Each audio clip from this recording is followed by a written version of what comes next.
Music is a blessing, and through music, we can reach higher levels. Music, telling your emotional feelings with singing and dancing, it's the best part of music. This was by far the largest single project that this orchestra had ever undertaken. There were over 300 Minnesotans who went to South Africa. The message behind Music for Mandela is unity. I felt an unbridled, unfiltered, almost raw and pure energy in response to what we were doing. Through our concerts and community engagement projects and working with students, master classes, side-by-sides, we hope that we can somehow enrich the fabric of the community. What a marvelous collective, collaborative, cultural, and musical experience.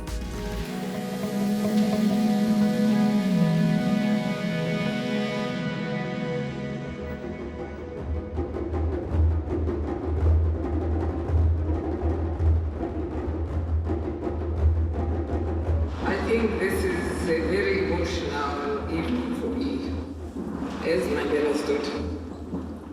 I never thought 5 years after my father has passed away that he will be celebrated thousands of miles away in Minnesota.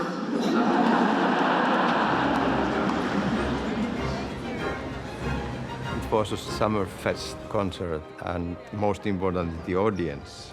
They were able to see that now the orchestra is preparing this way to the tour and celebrating Mandela's centennial. What they're doing now to take a whole orchestra to South Africa, it's a first of its kind.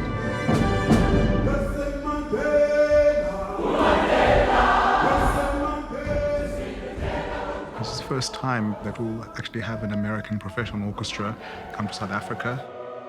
And all the major cities, Cape Town, Durban, Johannesburg, Pretoria, and what I think is a first for any orchestra to perform in Soweto, which is a community that was at the height of the resistance against apartheid.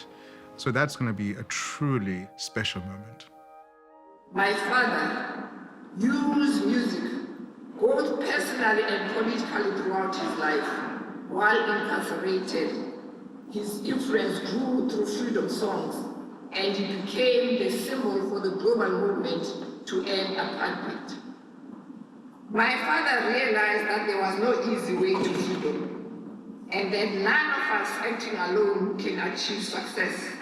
We have to ask ourselves, what am I doing to contribute to make this world a better place?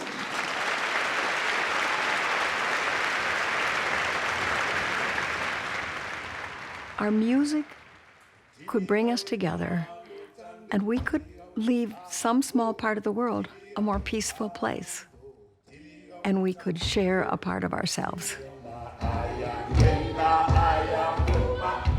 Our model of touring has always been this kind of tour, which involves much more than just doing concerts.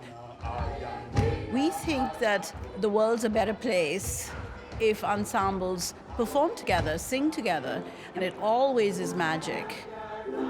When we do tour, we do everything we can to work with local businesses, people. When we think about musical diplomacy, that context can be international. That context can be universal. The Minnesota Orchestra tour of Cuba was worldwide news, and it was so brave. People have a certain picture of Africa, I suppose, and for this orchestra to choose to focus on a part of the world that is only associated with poverty, war, disease, famine, it was just really quite something. It happens at a very special time for us because it is the centenary, the 100-year celebration of the birth of Nelson Mandela. And Nelson Mandela I know is a global humanitarian, but is special to us in South Africa because he was our first democratically elected president, essentially the father of our country. There was a lot of solidarity that came from the United States in the anti-apartheid movement. And I think a project like this, which is a cultural project, will deepen those human bonds that are already there. And I'm hoping that it would leave a legacy of creating a generation that is much more hopeful in both countries. And hopefully we can further the vision of this extraordinary icon, Nelson Mandela.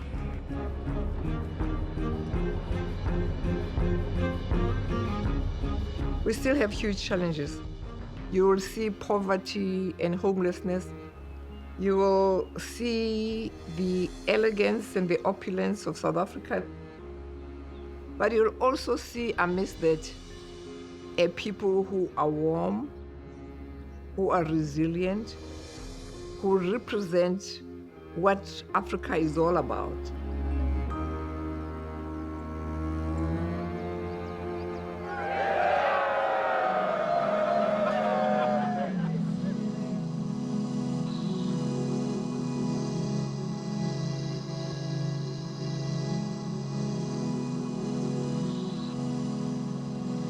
It was breathtaking to think that you were on the southern tip of this continent, this enormous continent, at a place where two oceans come together and civilizations have met and burrowed in and made their way. Robben Island is where Mandela spent the majority of his time when he was incarcerated, 18 years. We did a tour around the island. We saw the lime quarry where he worked for many, many years. We saw the cliffs where he was pulling seaweed out of the water, and we got to see his actual cell, which was pretty incredible. I think that his face, his smile is giving a lot of memories about what kind of leader he was. And then we come back to music. That's why we were there. He said that with music and dance, I will find peace with the world in my mind.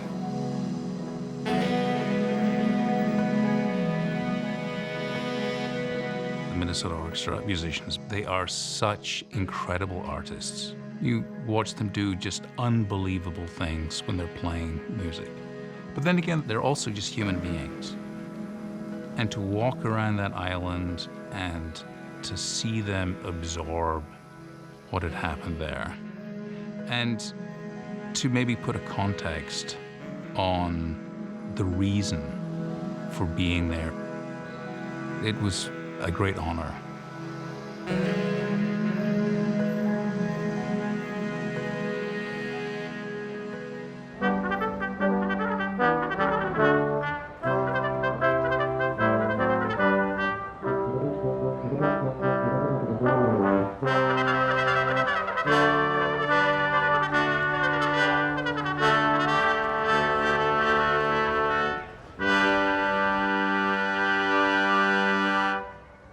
One of our first outreach events was going to the Cape Music Institute. My favorite flugelhorn player is Hugh Masekela, and it was with our brass quintet from the orchestra.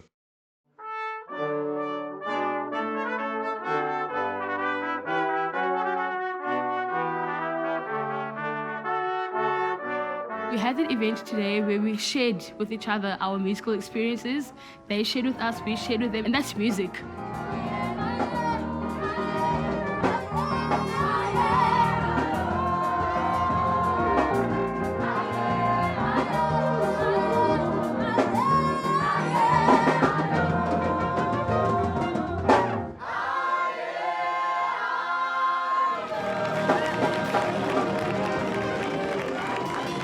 When we started playing, they immediately started cheering and screaming and clapping, right in the middle of when we're playing. This is really fun. We know people are having a good time. The dynamics, the clean articulation. It's just amazing. I felt I actually wanted to cry because it's so amazing to hear that, and they inspired so many of us right now to find a way we want to be as musicians. We don't always experience music that way. It's when we learn, so it's we have a lot to learn from you also. Won't you keep me where the light is shining?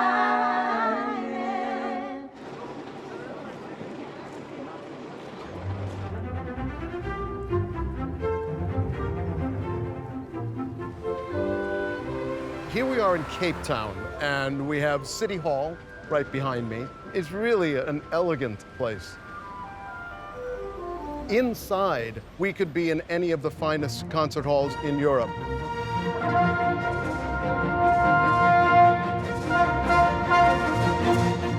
Most South Africans remember that day, the release of Nelson Mandela.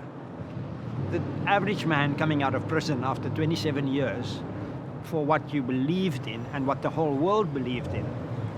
It's very easy to talk revenge. But when he stepped onto this podium, he spoke a reconciliation. That this man is different and he can unite this nation. This hall, that day there, people's eyes were opened to Nelson Mandela.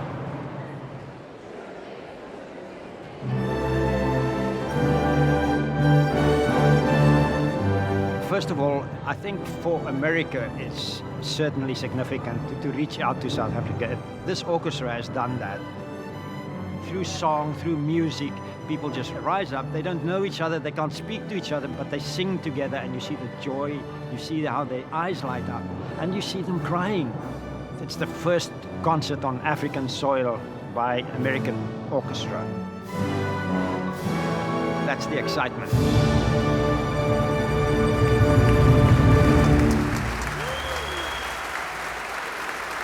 I've written a new piece called Harmonia Ubuntu for the Minnesota Orchestra tour to South Africa.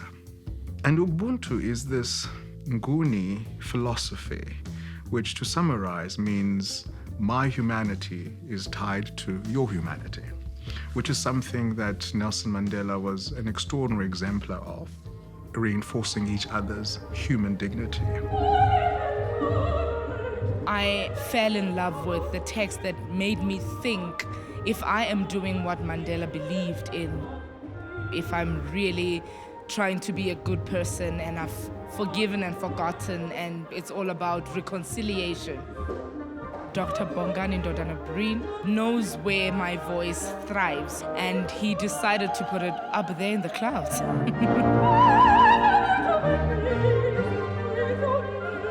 The scales that I use are hexatonic 6-note scales, which are drawn from an instrument at Xhosa. And now they play overtones, harmonics. So that's where that 6-note scale comes from, which is basically a huge part of my culture.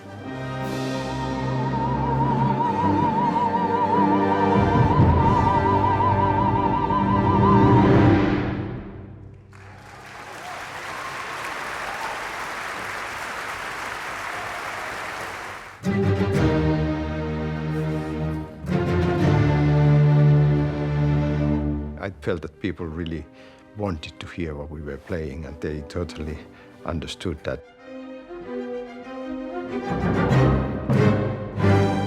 And it was nice to play something which they might have known, but they were ready to welcome it.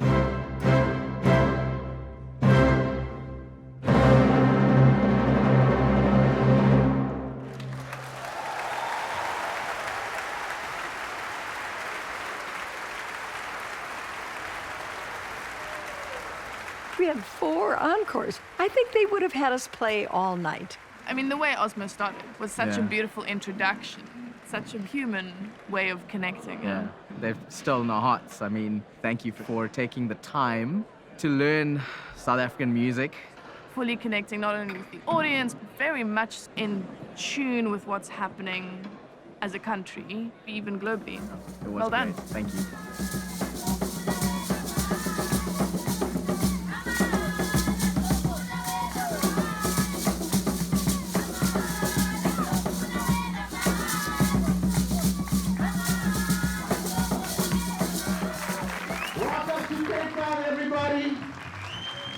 Welcome. Welcome. I'm from Cape Town, South Africa, born in a township called Elsie's River. I've been there all my life and moved to the US since 2000. Growing up was fun in our township, but it was also a very poor, stricken area. Lots of poverty, lots of gangsterism, and any negative you can think about that shouldn't be in a neighborhood is there. But we survived. 2911 is a gospel group, and most of the members are from Cape Town, South Africa, from similar neighborhoods that I was from. Our message is about reconciliation and forgiveness. I first got to know Brandon when I wrote a story about 2911 before the tour began. So I had the opportunity to see that group perform and see the reaction to them here in Minnesota. It really was coming full circle to see the Minnesota Orchestra there in his community and then also understand both sides of his world. Music is in many ways a way out. There's so much negative that we find that music is about love. Music is life in our communities.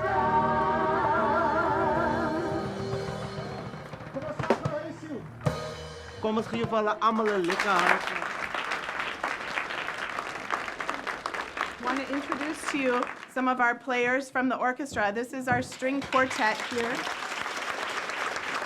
Thank you so much for having us here. We will be playing a piece by Bongani and Dodonna Breen, and it's called Apologia at Umzimvubu.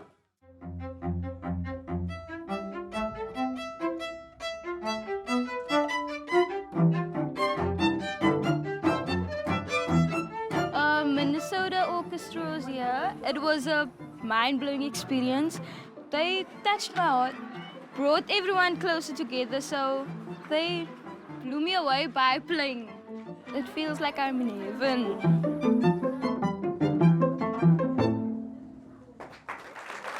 It was a cultural exchange, and we just took turns performing.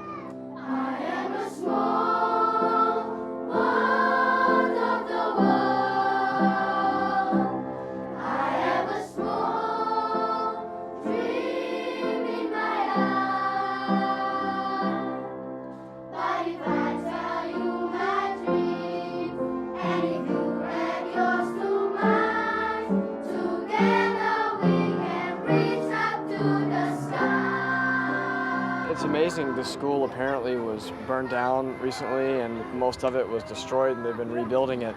And you would not expect to see so much joy in the way they express themselves, and they express themselves through music, and they're open to learning. And it really motivates us to be better performers and better people. You feel very connected to humanity.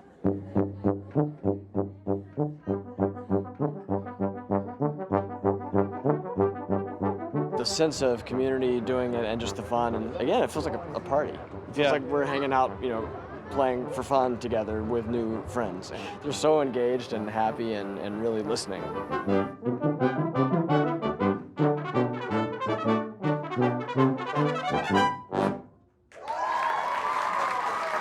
We can only hope when we engage with these children that what we're doing is something positive that in some way will inspire them even half as much as they've inspired us. So, one of the really cool things about the trombone that I learned how to do when I was in 5th grade, about some of you guys' age, I can make this thing sound like a race car. Anybody ever hear a race car? Yeah, check this out.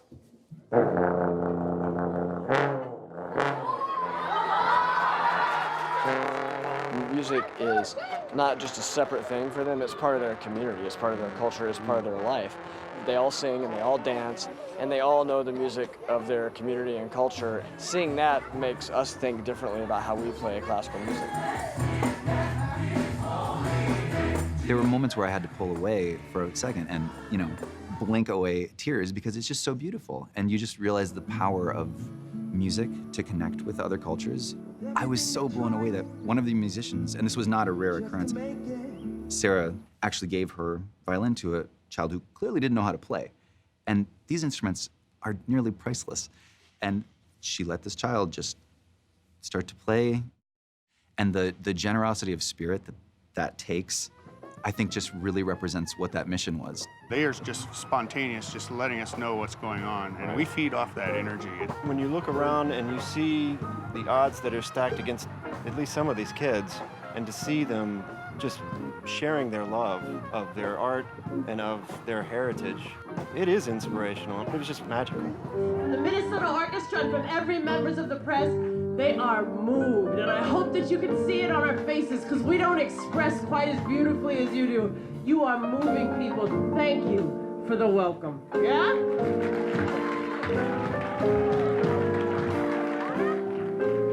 It's like seeing Mandela's dream going on, bringing people to the community, telling people that we care, being here on the ground, walking around the children, seeing the people, listening to how the children are singing.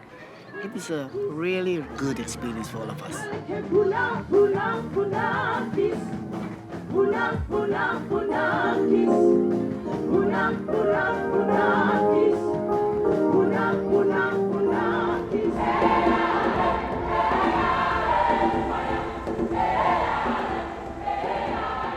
Durban is on the Indian Ocean. It's beautiful. It's got a very large Indian population, the largest Indian population from outside of India. It's in KwaZulu-Natal province. It's where the Zulu nation is. King Shaka, the Zulu warrior that everybody's heard of. And these are a tremendous group of people. In Durban, we performed at City Hall. It was a very large space. Our stage crew was amazing. They made all sorts of backroom changing areas for us. We traveled with hundreds of instrument trunks, and that stuff doesn't just hide in a corner, so they had their work cut out for them.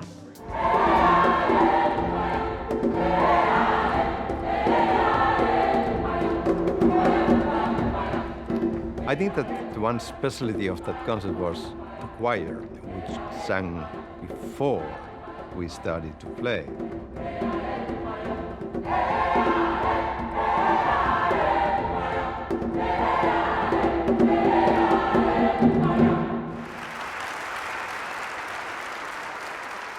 Yeah, throughout the tour, it was really important to encourage a crowd that looks like the communities, to try to make sure that there was racial and economic diversity. And so they were making sure that people had free or reduced tickets, cutting down on any barriers that there might be to attending a classical concert.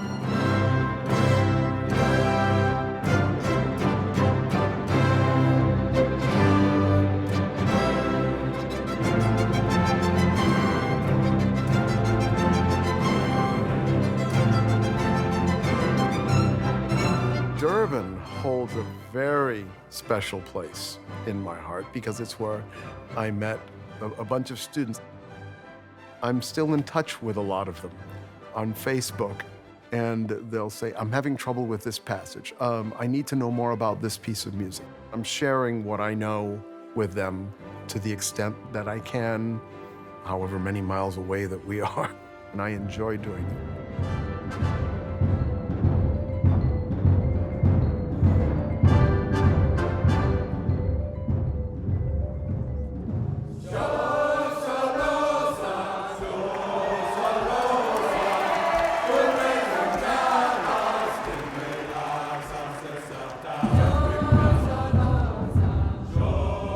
The nicest moments was when a group of young school children came up to the side stage and met with several members of the orchestra. They were so pleased and happy that the orchestra had sung that song, Shosholoza, to them that they sang it back.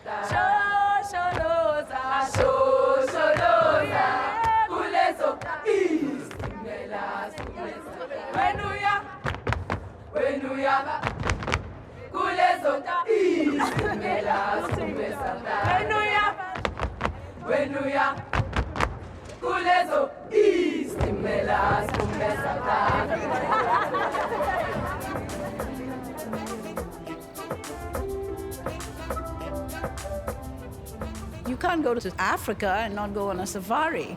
because that's as important a part of the country.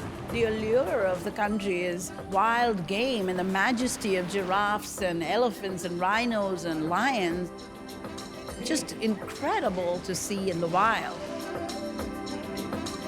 It's just a surreal thing to be a part of nature in that way.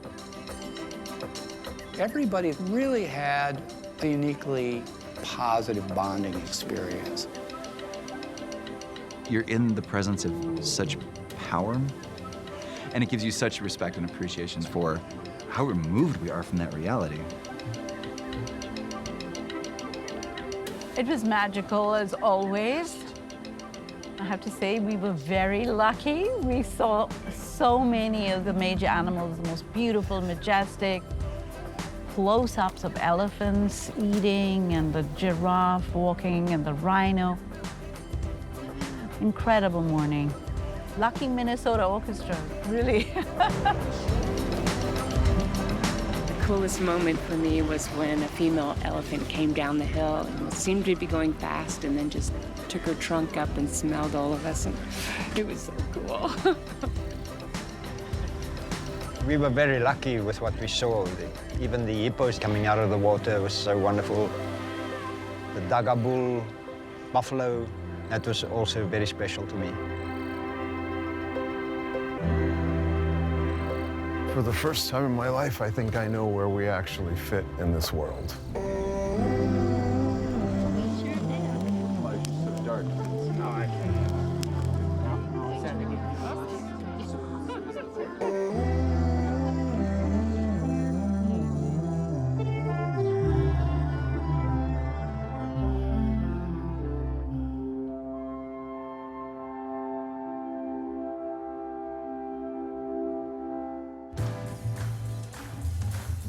Pretoria is the heartland of the Afrikaner-speaking population of South Africa. It's quite a government city.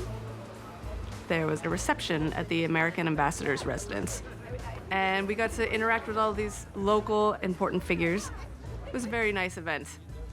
When we think about musical diplomacy, it has to do with culture, it has to do with politics, it has to do with the world we live in.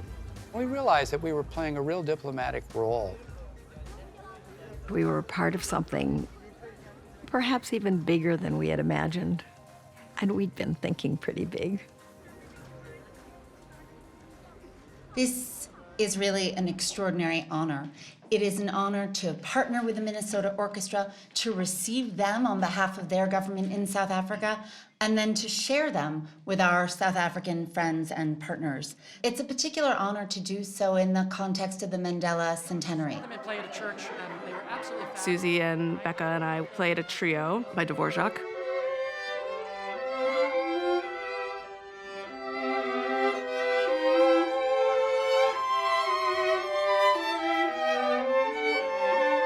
When you know you have the support of the local government and they want the Minnesota Orchestra to be there and for them to show their appreciation of us taking time to work with the local students and playing these concerts for the public, I think that was a really nice feeling to feel so welcomed.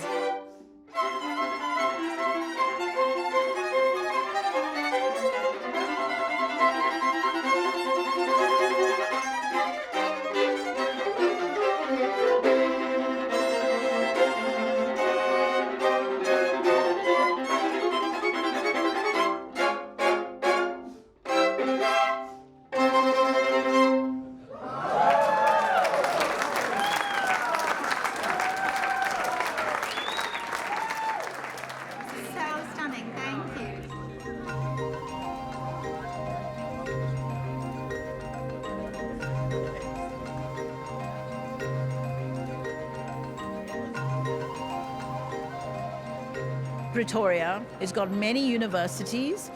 So we were there as guests of the University of Pretoria music department. I got a lot of ideas from my teachers, conductors, and musicians, and now it's my time to share my experiences. We all have our emotional changes. There are rainy days, there are sad days, and sometimes there is no reason to continue life. Sometimes you can feel some light. For me, Sibelius is like that.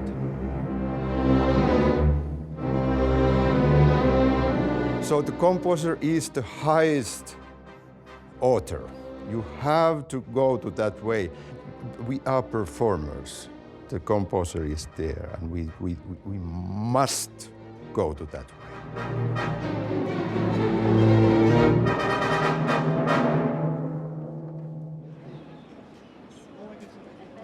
4 years ago, I was conducting the South African National Youth Orchestra. I just thought that if I can come back with my own orchestra, good things are going to happen. And I think the orchestra is a better orchestra just for being here and seeing some other part of the music world.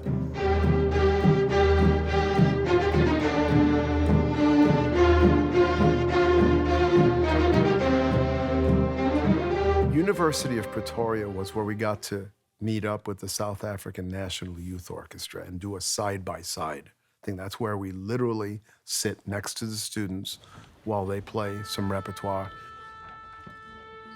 We have young people that come from every single corner of the country, from different cultures and backgrounds. If you start to play an instrument, you need to have discipline. And if you learn this, it helps you. Whatever you are going to study, music can teach you many, many, many different things. When you work with students in a masterclass setting and you offer a solution and they put it to work right there and then, and the difference is sometimes really obvious. Now you can maybe think about not just playing right here, but playing out to everybody. Yeah, just exhaling and giving it out there.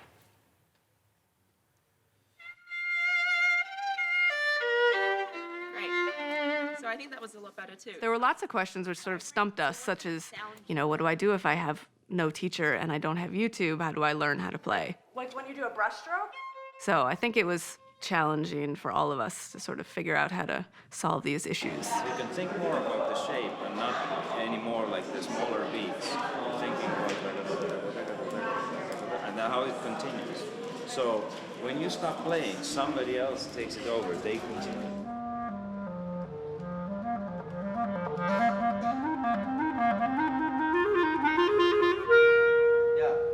A showman, right? I imagine at the beginning a pianist kind of dressed in tails, right? Playing this virtuosic introduction. And nobody could imagine that the same pianist has the chops to play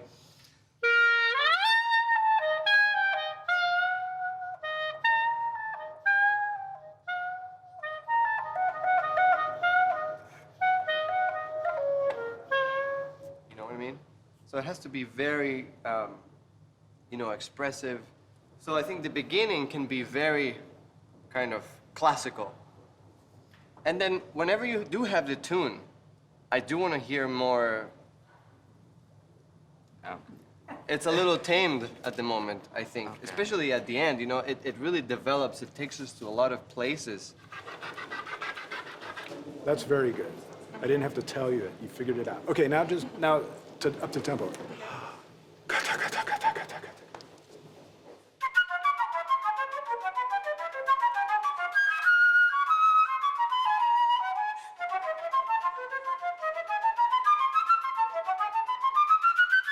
Okay, I'm perfectly happy. Good. Whether it's something about technique or just stage presence or how you carry yourself when you're performing. And so it's very exhilarating to hear a change in a student.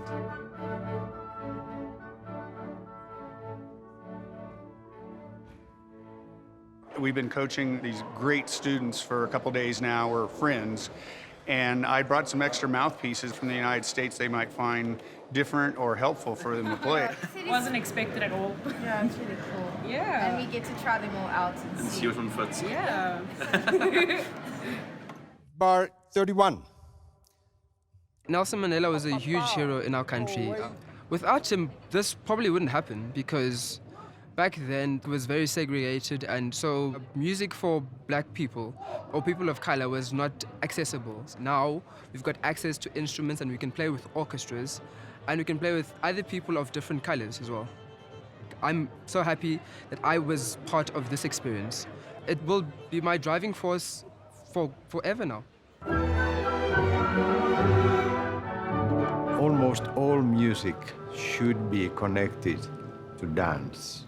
Dancing should be light, and it should be like this more than that way. So it's something which I use quite often. So ask many times a player to tell a story. Don't just play the note, try to tell us something. Okay, let's start again. Let's start again. So,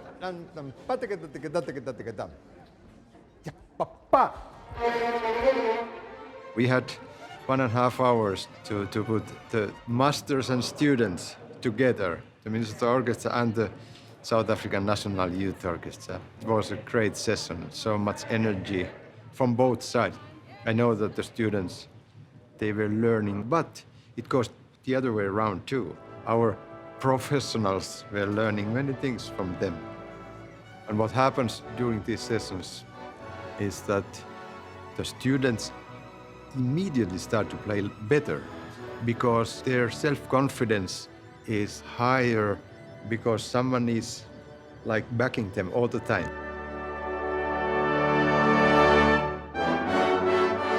I hope that some of the players got some like a fresh idea about the music making, how to play my part, how to listen some others, and so that sounds good and is together with the other players. Playing side by side with the Minnesota Orchestra was amazing, a wonderful opportunity.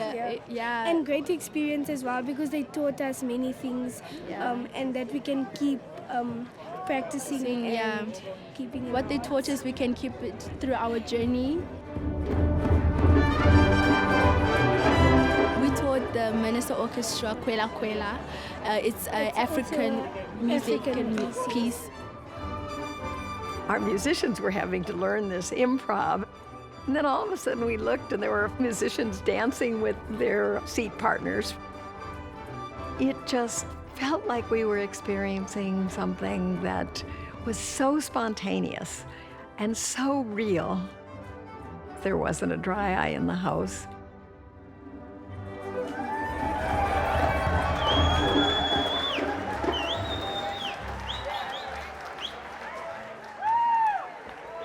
When I am seeing a school, young people, it tells me that those people are going to take care of the future.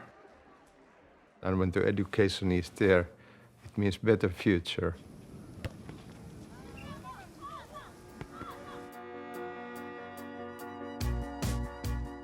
The word Soweto, what does it mean? Southwestern Township. Of the orchestra's several tour stops in South Africa, we chose Soweto for broadcast.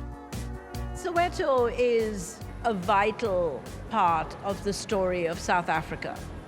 But it just happened to be where Nelson Mandela lived and Bishop Tutu had a home. Soweto became a center for the struggle for freedom. Regina Mundi was a place where black leaders and the people of the community would meet up and just talk about the political issues since they didn't have the chance to express themselves out in the public due to the risks of being caught by the police and everything. So they would talk about what needs to be done in order to have the freedom that we have today. This was the epicenter of the anti-apartheid movement, and the evidence is everywhere in Regina Mundi Church. One student riot that had galvanized not just the nation, but global attention on the horrors of apartheid.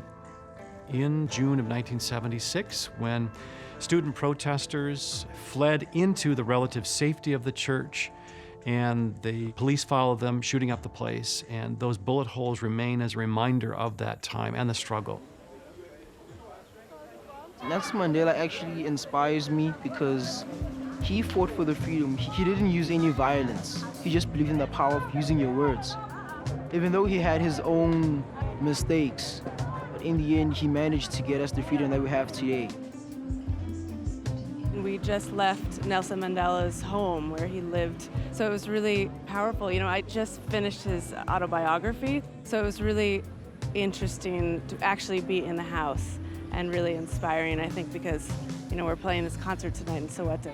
All of us have this added experience, which is going to be really special. We have different races in Soweto. We have Indians, we have blacks, we have whites. The people here actually, we really do love each other.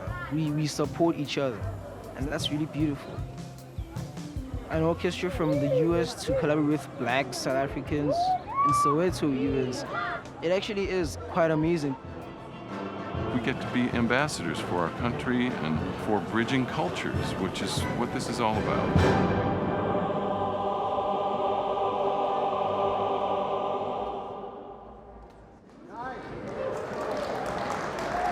We had about 50 singers, all of whom had participated in the Music for Mandela programs, and were prepared and ready to embrace that experience with the Gauteng Choristers 2911 and, of course, the Minnesota Orchestra.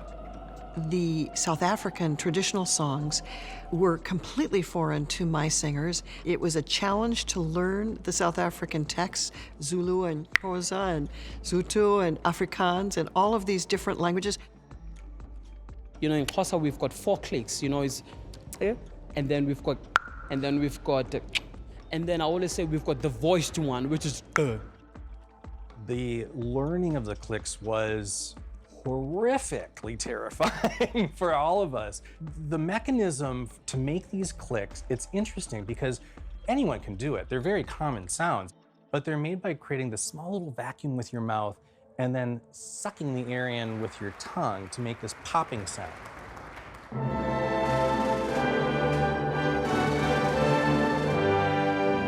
Nelson Mandela came into power and said, we need a new South African national anthem.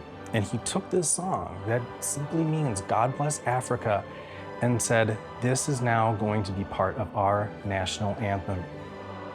To understand what that meant, to understand who would be singing this and why, and to see us sing that in their own language, tone clicks and all, it's not just respectful, but it's this powerful bonding moment.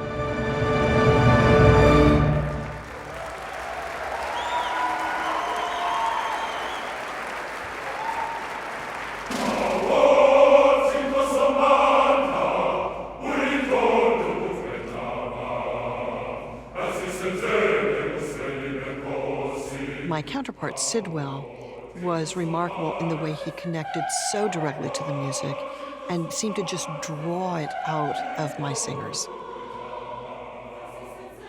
We moved to the South African pieces, and the audience, as soon as they heard the first line of a song, they jumped to their feet and they started singing and dancing. And I've never experienced anything like that.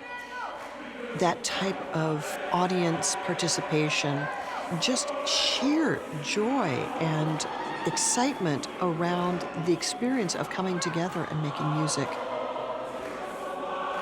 The audience would scream because that's how we are, that's how we enjoy ourselves. We sing and we dance and we shout and we ululate. So having that kind of an audience was absolutely phenomenal.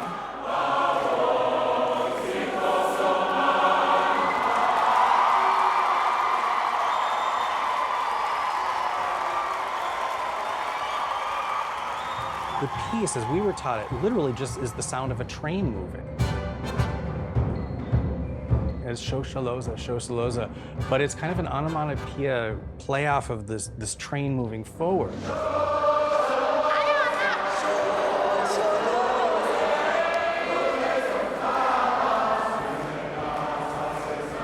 The rest of the words are this train is moving forward, get on the train, and is bringing us to South Africa. And it was a song done by the miners as they went off to the gold and the diamond mines outside of Johannesburg.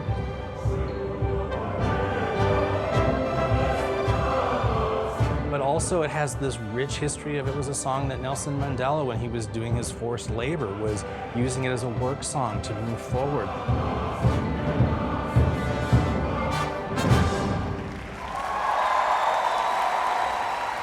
We felt very keenly what a privilege it was to be there and to play and to be accepted by this audience. There was no proper box office. Here were some tables set up outside near the doors, and people clamored to get in. Each person that I talked to that night had such a story and was able to, in many cases, tell the story of the anti-apartheid movement from their own history, which is kind of incredible and I think speaks to how recent it was in many ways. I brought my family because when we grew up, we were never exposed to orchestra music. We could sing the choral music, but orchestra music was meant for the whites only. So, but now we are bringing up my kids so that they can understand.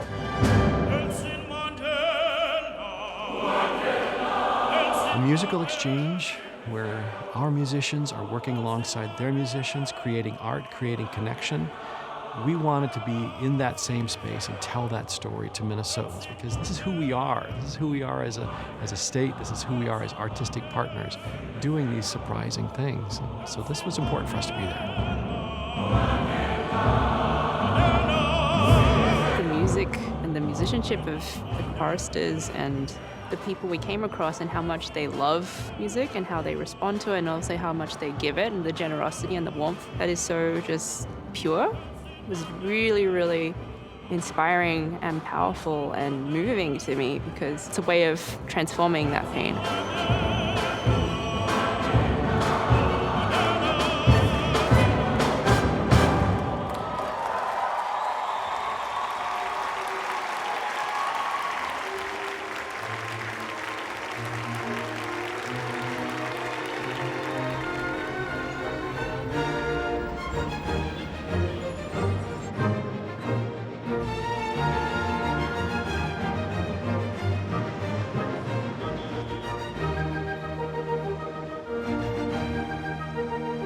Today is the last day of our tour. It's been a wonderful ride. We're here in Johannesburg in City Hall. It's a beautiful space. Igor Stravinsky, the great Russian composer, has performed in the very same hall that we performed in many decades ago. So it's a historic hall.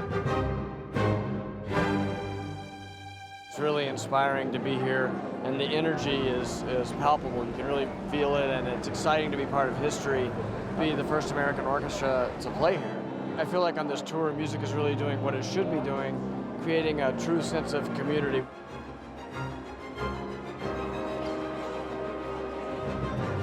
Classical music is my favorite music, so that's why I came. Music is an international language. My French is from Holland.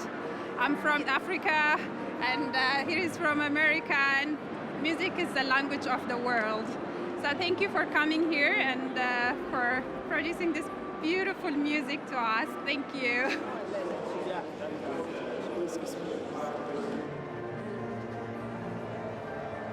We are so delighted to be here.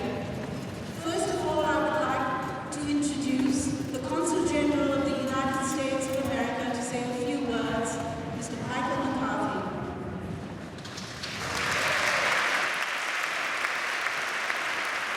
On behalf of the American Embassy in Victoria, I would like to thank the Minnesota Orchestra and Minnesota Chorale, not just for coming all the way to Johannesburg to share their music with us today, but especially for commemorating Nelson Mandela.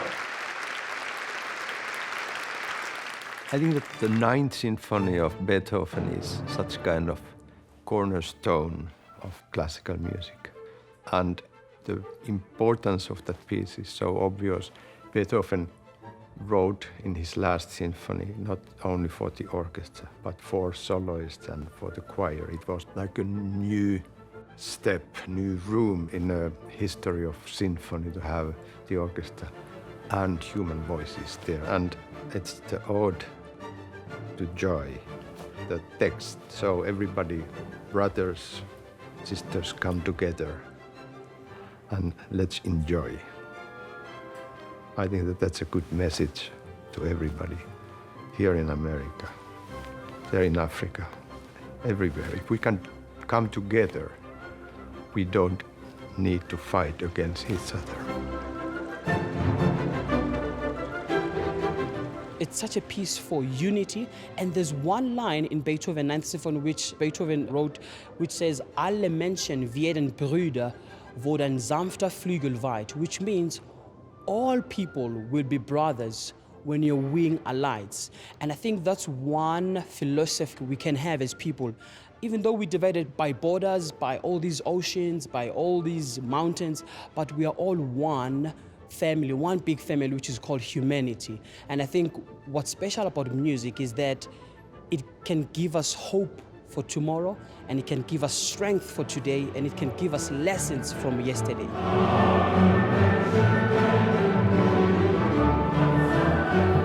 The local really great choir there with the Minnesota chorale singers. We really were lucky to have 4 South African young soloists.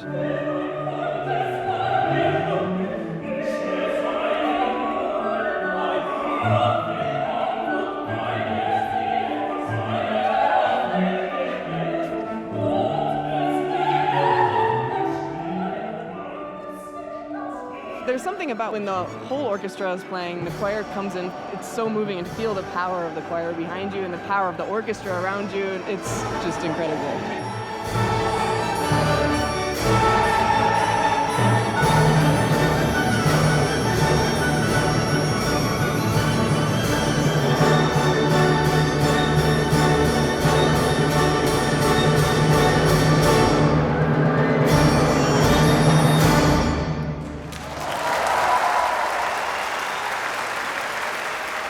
We just finished our performance, our final one of the tour, and it was one of the most powerful experiences I think I've ever had in my life. I was so overwhelmed with emotion and just feeling all the joy and love from the choir, and it's just super moving. So I had to sort of try and maintain my composure on stage during the a cappella encore of the choir, but it's just feeling that spirit and just raw, honest, intense generosity of spirit. It's just unlike anything I've ever heard before.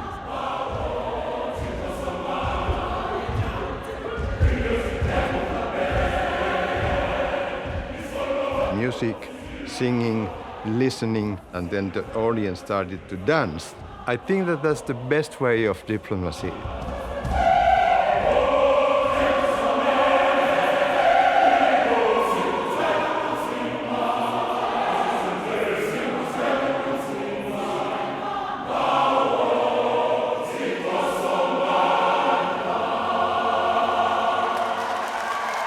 It was a great way to say goodbye to South Africa. This project is the ultimate testament to the arts community of Minnesota. I am in awe of what this organization has accomplished. It's because of great leadership. One thing that I love about Minnesota Orchestra, I love about Minnesota, is when things are at such a high quality, you have that access to a really beautiful space that's created by art. And I think that that's because we're so supported by Minnesotans. I feel a lot of pride.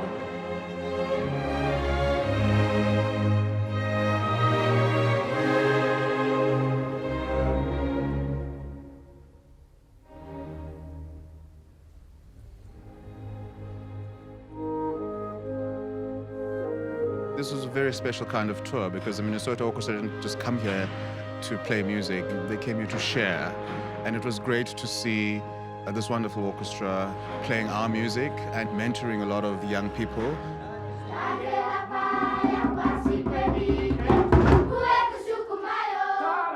It was so deeply moving to all of us that we who traveled together shared something that we'll never forget, and that I think will inspire us to make certain that now that the orchestra's back home, that we continue this sense of inclusion.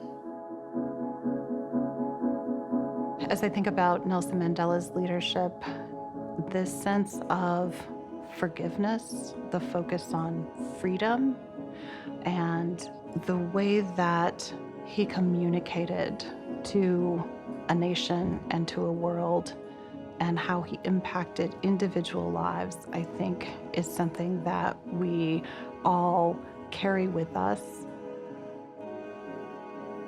I honestly, from the bottom of my heart, want to thank everybody who worked tirelessly on this. It means a lot to us as Madiba's children, because when we saw my dad slowly passing away, I think we thought all is lost. But it's moments like this that we say the sacrifice, the pain, the agony, the life without a father was worth it.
This program is made possible by the state's Arts and Cultural Heritage Fund and the citizens of Minnesota.